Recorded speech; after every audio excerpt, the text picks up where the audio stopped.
Французский язык. Изучают его здесь через песни, танцы и фольклор. Для этого в школе и создан специальный кружок. Сейчас девочки готовятся к очередному конкурсу, в котором они могут продемонстрировать свои знания.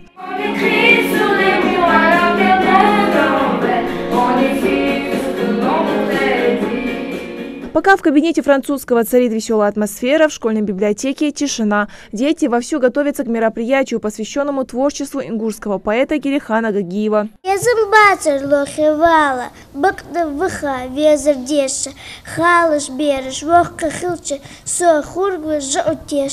Пока одни сражаются в битве умов, белая фигура, затем черная, пешка, король, шах и мат, выигрывает сильнейший. В это же время в кабинете физики знакомятся с законами Вселенной и выдающимися космонавтами. Первым полетел майор Гагарин, парень скромный, открыть эпоху он смел.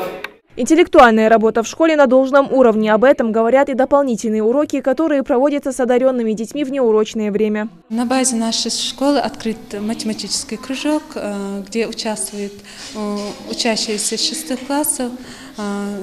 Здесь мы работаем с одаренными детьми. Учащиеся данного кружка вчера, в частности, участвовали в математической конференции, где представили проект, и данные учащиеся получили 2-е место в районе. Топор, молоток, пила, зубило, дерево и несмолкающий шум – все это в мастерской, где проходит урок труда.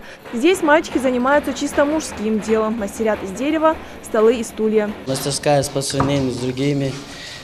Нам повезло с учителем, с Ахмедом Исламовичем.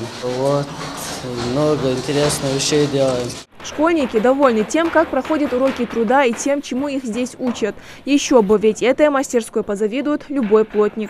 В этом кабинете открывается склад самодельных изобретений, над которыми работали ученики как старших классов, так и младших. Вот представлено такое вот интересное такси, мельница, велосипед деревянный, даже избушка на курьих ножках и самолет. А самое интересное, даже вот пластиковый робот. Но это не весь список того, чем может гордиться эта школа. В скором времени здесь появится полноценный музей национальной культуры. Уже сейчас в школе начали сбор атрибутов древней культуры и быта ингушей. Как мы видим, некоторые экспозиции уже здесь представлены. Этот музей станет еще одним шагом к культурному и патриотическому воспитанию подрастающего поколения.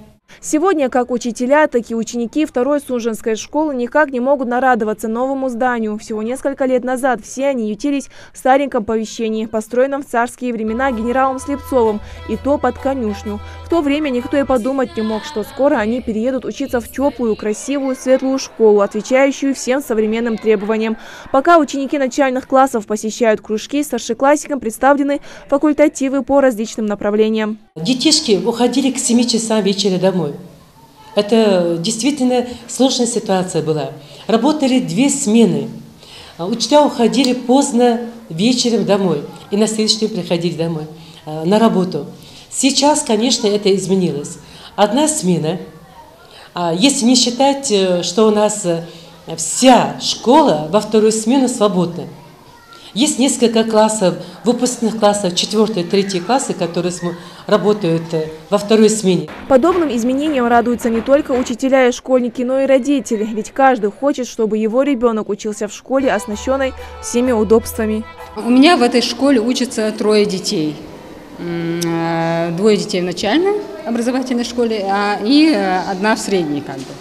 Я очень довольна процессом обучения в этой школе, потому что помимо того классной работы, которая проводится учителями, проводится очень обширная работа по внеклассной работе, как бы дополнительные занятия проводятся.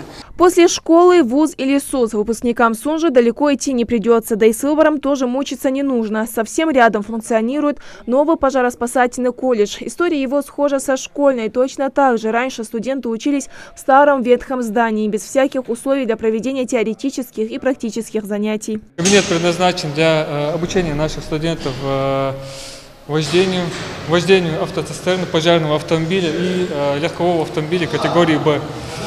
Это КАМАЗ-мастер, предназначен для обучения наших студентов контраварийному вождению в населенных пунктах, также выезда по тревоге. Это манекен-тренажер Александр, предназначен для оказания первой медицинской помощи утопающим. Следующий идет Водолазный баллон предназначен для погружения на определенную глубину. Это нового образца, это старого образца. Это предназначен вам водолазный костюм, в него входят комплекты: водолазная маска, ласты и жилет. Следующим представлен надувная лодка. Сегодня для студентов созданы все условия, лишь бы учились. Учебным процессом ребята довольны, ведь даже лекции у них проходят интересно. Практики учан пострадавшие извлекают как спускаю лекции жазу теорию учан. Интересно был безум больше.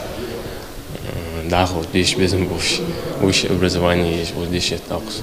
Пока молодые люди слушают лекцию о том, как спасать из-под завалов пострадавших, девочек обучают медицинскому делу, как оказывать первую помощь, да и вообще получают углубленные знания по медицине. У нас очень много условий для этого. Мы можем практиковаться на наших муляжах.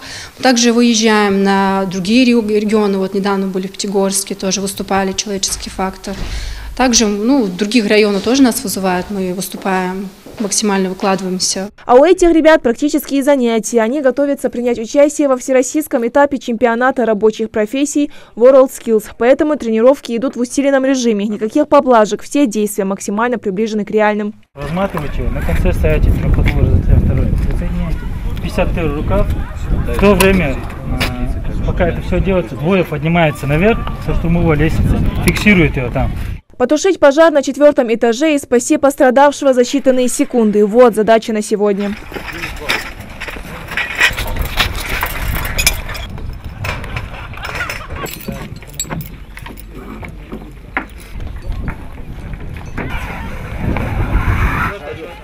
Счетик, я говорю.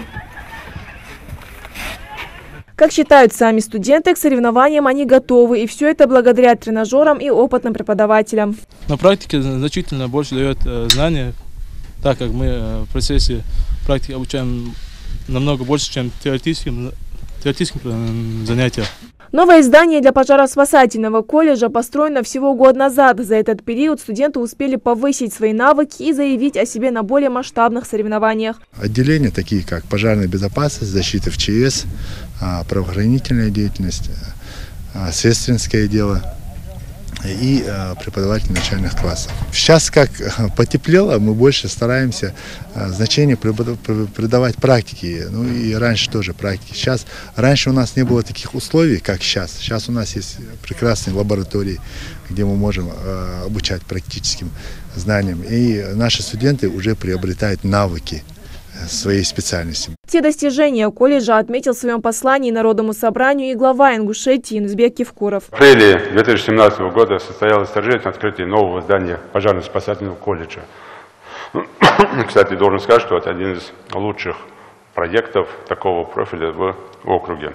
Одним из приоритетных направлений в своем послании глава обозначил образование. За последние годы в регионе открыто множество образовательных учреждений. Теперь перед Республиканским министерством образования поставлены новые задачи, над решением которых им необходимо будет работать в течение 2018 года. То, что глава очень много внимания уделил в своем послании системе образования, это не случайно. Под воспитание нашего подрастающего поколения это всегда было и остается приоритетным направлением. К примеру, если говорить о развитии системы образования, то в прошлом году за счет реконструкции старых и строительства новых объектов мы построили 20 школ.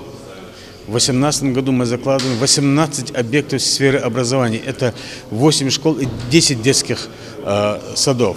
Я считаю, что республика в этом направлении развивается очень стремительно. И в своем послании глава поставила ряд конкретных, я бы сказал, очень важных глобальных задач на этот год. И заверяю вас, что все эти задачи будут исполнены. Одной из главных задач в сфере общего образования на ближайшие годы остается ликвидация двухсменки в школах и переход в одну смену. Так, в 2017 году в регионе завершено строительство 7 дошкольных и 9 общеобразовательных учреждений.